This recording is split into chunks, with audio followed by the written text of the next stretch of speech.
શું તમે પણ છેલ્લા ઘણા સમયથી અનુભવી રહ્યા છો કે તમારા મનની વાત મનમાં જ રહી જાય છે?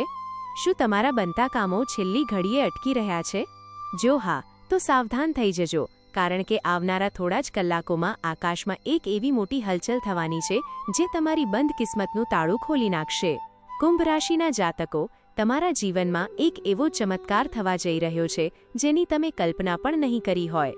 આ વિડીયોના અંત સુધી બન્યા રહેજો, કારણ કે આજે હું તમને એક ગુપ્ત સમય અને તારીખ જણાવવાની છું જે તમારા ભાગ્યને ચમકાવી દેશે. આ વિષયમાં ઊંડા ઉતરતા પહેલા, જો તમે તમારી રાશિનો સાચો પ્રભાવ જાણવા માંગતા હોવ તો અત્યારે જ આ વિડીયોને લાઇક કરી દો, આપણી ચેનલને સબસ્ક્રાઇબ કરી લો અને બેલ આઇકન દબાવવાનું ચૂકશો નહીં, જેથી કોઈ પણ મહત્વની અપડેટ તમારાથી છૂટી ન જાય. જિંદગીમાં અમુક પળ એવી આવે છે જ્યારે આકાશમાં કંઈક બદલાય છે અને ધરતી પર બધું જ હલી જાય છે. તમે મહેસૂસ કરો છો કે કંઈક મોટું થવાનું છે, પણ સમજાતું નથી કે શું, ક્યાંથી અને કેવી રીતે. કુંભ રાશિના જાતકો, આજ એ પળ છે. ગ્રહોનો સંસાર એક વિશાળ ઘડિયાળની જેમ ચાલે છે, જ્યાં દરેક કાંટો એક નવો સંદેશ લઈને આવે છે. આ સમયે જે સંદેશ આવી રહ્યો છે તે કોઈ સામાન્ય ગ્રહ નથી આપી રહ્યો. તે સંદેશ આપી રહ્યા છે બુધદેવ, વાણીના રાજકુમાર, વાણીના દેવતા અને બુદ્ધિના સ્વામી. તેમનો સંદેશ ખૂબ જ ધ્યાનથી સાંભળજો, કારણ કે આ તક વારંવાર નહીં મળે. છેલ્લા ઘણા અઠવાડિયાઓથી બુધ મહારાજ મીન રાશિમાં બંધાયેલા હતા. મીન તેમની નીચ રાશિ છે, એટલે કે એવું સ્થાન જ્યાં બુધની વાણી ધીમી પડી જાય છે અને તેમની તીક્ષ્ણ બુદ્ધિ પર જાણે કોઈ પડદો આવી જાય છે. વળી ત્યાં તે એકલા નહોતા, શનિ મહારાજ તેમની સાથે બિરાજમાન હતા. શનિ અને બુધની આ યુતિ તમારા માટે એક મોટી પરીક્ષા સમાન હતી. આ સમયમાં તમારા નિર્ણયો અટકેલા રહ્યા, શબ્દો મનમાં જ રહ્યા પણ બહાર ન નીકળ્યા. તમે જે કહેવા માંગતા હતા તે કહી ન શક્યા અને જે કરવા માંગતા હતા તે કરી ન શક્યા. એક અજીબસી રોકટોક અને અદૃશ્ય સાંકળ તમને રોકી રહી હોય એવું તમે અનુભવ્યું હશે, પરંતુ હવે એ સાંકળો તૂટવાનો સમય પાકી ગયો છે. 30 એપ્રિલ 2026ની સવારે 6:38 વાગ્યાનો આ સમય યાદ રાખજો. આ એ જ ક્ષણ છે જ્યારે બુધ મહારાજ મેષ રાશિમાં પ્રવેશ કરશે. મેષ એટલે અગ્નિની રાશિ, સાહસની રાશિ, એવી રાશિ જ્યાં શબ્દોમાં ધાર આવે છે અને નિર્ણયોમાં બળ આવે છે. કુંભ રાશિની કુંડળીમાં આ મેષ રાશિ તમારા ત્રીજા ભાવમાં આવે છે.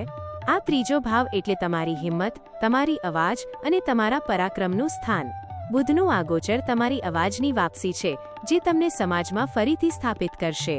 એક રહસ્યની વાત જે કદાચ અત્યાર સુધી કોઈએ તમને નથી કહી તે એ છે કે બુધ મહારાજ તમારા ત્રીજા ભાવના માત્ર મહેમાન જ નથી, પણ તેઓ તમારી કુંડળીના 5મા અને 8મા ભાવના સ્વામી પણ છે. 5મો ભાવ એટલે તમારું ભવિષ્ય, તમારી સંતાન, શિક્ષા અને પ્રેમ. 8મો ભાવ એટલે રહસ્ય અને અચાનક આવતા બદલાવ. જ્યારે આ બંને ભાવોના સ્વામી તમારા પરાક્રમ ભાવમાં આવે છે ત્યારે ભવિષ્ય અને રહસ્ય બંને એકસાથે તમારી સામે ખુલી જાય છે. જે દરવાજા બંધ હતા અને જે સવાલોથી તમે ડરતા હતા, હવે તે ઉકેલવાનો સમય આવી ગયો છે. જો કે એક સાવચેતી પણ રાખવાની છે. બુધ જ્યારે ત્રીજા ભાવમાં આવે છે ત્યારે સમય ખૂબ જ તેજ ગતિએ ચાલે છે. નિર્ણય લેવા માટે તમારી પાસે ઘણો ઓછો સમય હશે. આ ગ્રહ તમને આરામથી વિચારવાનો મોકો નહીં આપે. તે કહેશે કે હમણાં જ વિચારો અને હમણાં જ પગલું ભરો. જે લોકો આ ઉર્જાને પકડી લેશે તેમની દિશા બદલાઈ જશે, અને જેઓ ફરીથી રોકાઈ જશે તેઓ કદાચ આવતા ગોચરની રાહ જોતા રહી જશે. ગ્રહો સ્પષ્ટ સંકેત આપી રહ્યા છે કે તમારી વાત કરવાની રીત હવે અસાધારણ રીતે પ્રભાવશાળી બનશે. જે વાતો પહેલા ગળામાં અટકી જતી હતી તે હવે શબ્દોમાં વહેશે. જે પ્રસ્તાવો અને યોજનાઓ મનમાં હતી તે હવે લોકો સુધી પહોંચશે. જે સંબંધોમાં મનદુખ કે અબોલા હતા તેમાં હવે સંવાદ શરૂ થશે.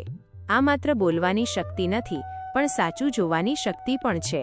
મેષની અગ્નિમાં બુધની બુદ્ધિ વધુ તેજ બને છે, જેનાથી તમે એ વસ્તુઓ જોઈ શકશો જે પહેલા ધૂંધળી હતી.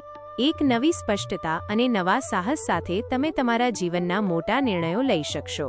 આ ગોચરનું સૌથી મોટું રહસ્ય એ છે કે ત્રીજા ભાવમાં બેસીને બુધની દ્રષ્ટિ સીધી 9મા ભાવ પર પડે છે, જે ભાગ્ય અને ધર્મનું સ્થાન છે.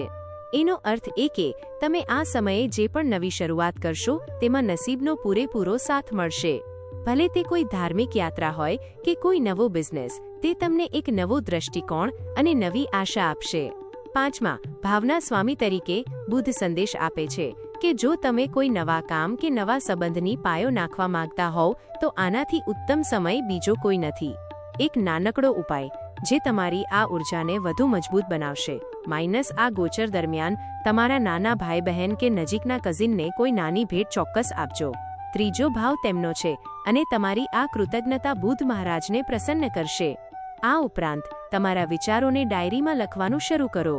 બુધ લેખનના દેવતા છે અને જ્યારે તમે તમારા લક્ષ્યો લખો છો ત્યારે તે હકીકત બનવા તરફ ડગલું માંડે છે. કુંભ રાશિના જાતકો, તમે એક લાંબા અંધકાર પછી હવે પ્રકાશ તરફ જઈ રહ્યા છો. મીન રાશિનું તે ભારેપણું હવે દૂર થવા જઈ રહ્યું છે. 30 એપ્રિલની તે સવાર તમારા માટે ભાગ્યનો દરવાજો ખોલનારી સાબિત થશે. હવે સવાલ એ નથી કે નસીબ તમારી સાથે છે કે નહીં. સવાલ એ છે કે જ્યારે દરવાજો ખુલે ત્યારે શું તમારી પાસે અંદર જવાની હિંમત છે? બુધે રસ્તો બતાવી દીધો છે, હવે ચાલવાનું કામ તમારું છે. તમને આ માહિતી કેવી લાગી અને તમારા જીવનમાં અત્યારે શું મુશ્કેલીઓ ચાલી રહી છે તે અમને નીચે કોમેન્ટમાં ચોક્કસ લખજો. અમે તમારા દરેક પ્રશ્નનો જવાબ આપવાનો પ્રયત્ન કરીશું. ફરી મળીશું એક નવા અને રસપ્રદ વિડીયો સાથે. ત્યાં સુધી ખુશ રહો અને વિશ્વાસ રાખો. ધન્યવાદ.